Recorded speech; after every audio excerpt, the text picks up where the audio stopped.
إن الحمد لله نحمده ونصلي على رسوله الكريم أما بعد أعوذ بالله السميع العليم من الشيطان الرجيم من همزه ونفخه ونفسه بسم الله الرحمن الرحيم وقالوا لن نؤمن لك حتى تفجر لنا من الأرض ينبوعا۔ ترجمہ قرآن کا سبق سورہ بنی اسرائیل آیت نمبر 90 سے ہم پڑھیں گے۔ وقالوا، اور انہوں نے کہا، لن نؤمن لک، ہرگز نہیں ہم ایمان لائیں گے آپ پر، حتی تفجر لنا، یہاں تک کہ آپ جاری کر دیں ہمارے لیے، من الارض، زمین سے، ینبوعا، ایک چشمہ۔ یہاں سے نا آج کا جو سبق ہے رکوع کے آخر تک مشرکین مکہ نے نبی کریم صلی اللہ علیہ وسلم سے چند مطالبات کیے تھے، معجزوں کا، حسی معجزوں کا مطالبہ کیا تھا۔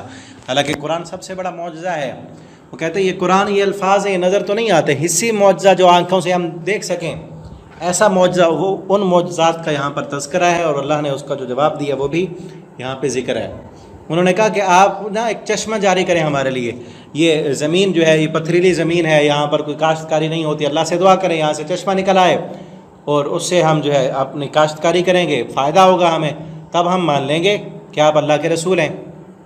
او تکون، یا ایسے کریں، او تکون لک جنہ، اگر سب کے لیے چشمہ نہیں نکال سکتے تو آپ کے لیے تو کم از کم ایک باغ ہونا چاہیے نا، من نخیل، کھجوروں کا، وعنب، اور انگوروں کا، فتفجر الانہار خلالها تفجیرا، اور پھر صرف باغ ہی نہیں بلکہ اس کے اندر، اس کے درمیان میں نہریں بھی جاری ہونی چاہیے، کہ جہاں جس علاقے میں، جن پھلوں میں، جن درختوں میں آپ پانی لگانا چاہیں لگا لیں، یعنی کہ ایک دنیا کا بہت اعلیٰ قسم کا باغ، اور آپ کے پاس آسائشیں اور آرام ہونا چاہیے۔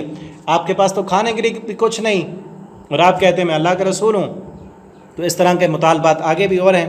او تسقط السماء، یا آپ ایسے کریں آسمان گرا دیں، کما زعمت علینا، جیسا کہ آپ نے دعویٰ کیا ہم پر، آسمان کے ٹکڑے کر کے ہم پر گرا دیں، کما زعمت علینا کسفا، جیسا کہ تو نے دعویٰ کیا ہے ٹکڑے ٹکڑے ہونے کا، کہ قیامت جب آئے گی آسمان پھٹ جائے گا اور ٹکڑے ٹکڑے ہو جائے گا، گرا دیں آسمان کو ابھی سے، ٹکڑے ٹکڑے کر کے ہم پر گرا دیں، نہیں مانتے ہم۔ کس قدر ضدی اور ہٹ دھرم تھے، پتہ تھا ان کو کہ جب تک محمد رسول اللہ صلی اللہ علیہ وسلم موجود ہیں اللہ کا عذاب نہیں آ سکتا، آپ کی رحمت ہے، قرآن کی رحمت ہے۔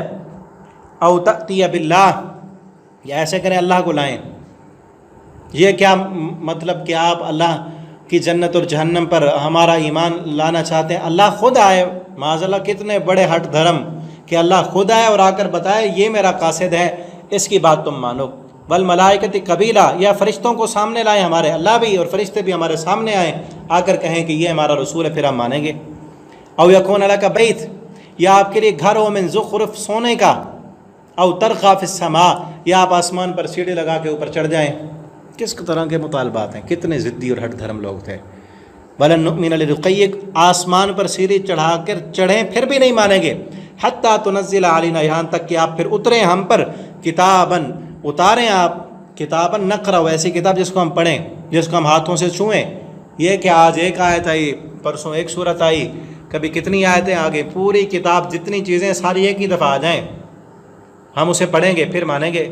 یہ ان کے مطالبات تھے، ان ضدی اور ہٹ دھرم لوگوں کے، کہ آپ کتنے قسم کے مطالبات کیے، کہ زمین سے چشمہ نکالیں، کھجوروں کا باغ ہو آپ کے لیے، انگوروں کا باغ ہو، ٹھیک ہے، یا جو ہے آپ اللہ تعالیٰ کو سامنے لائیں اور فرشتوں کو سامنے لائیں، یا آپ کے لیے سونے کا محل ہونا چاہیے جس میں آپ رہیں، زیب و زینت دنیا کی آسائشیں اور آرام ہو آپ کے پاس، تو یہ پھر مان لیں گے ہم۔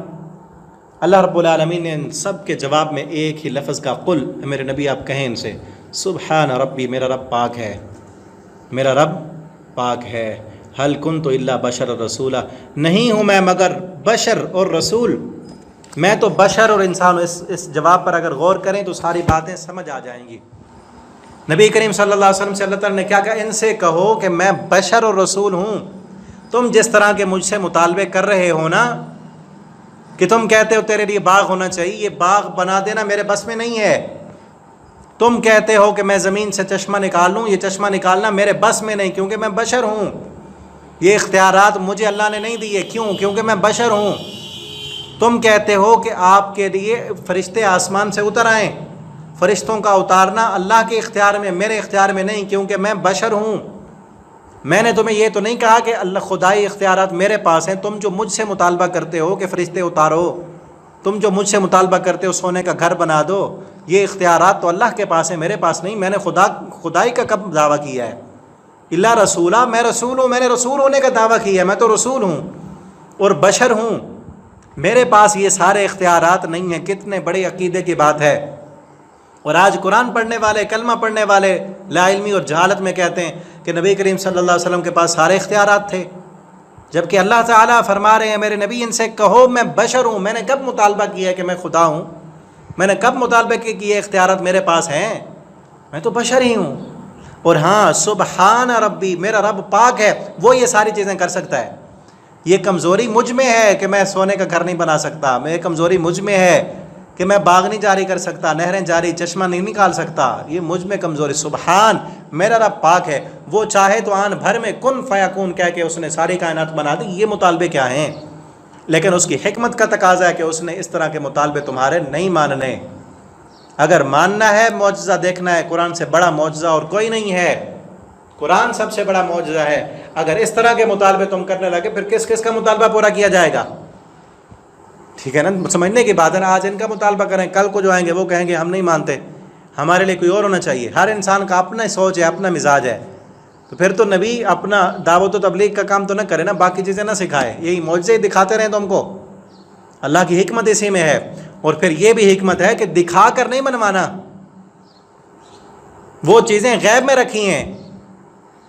الذین یؤمنون بالغیب، پہلے لفظ ہی قرآن کے یہی ہیں، جو غیب پر ایمان لائیں وہ ایمان والے ہیں۔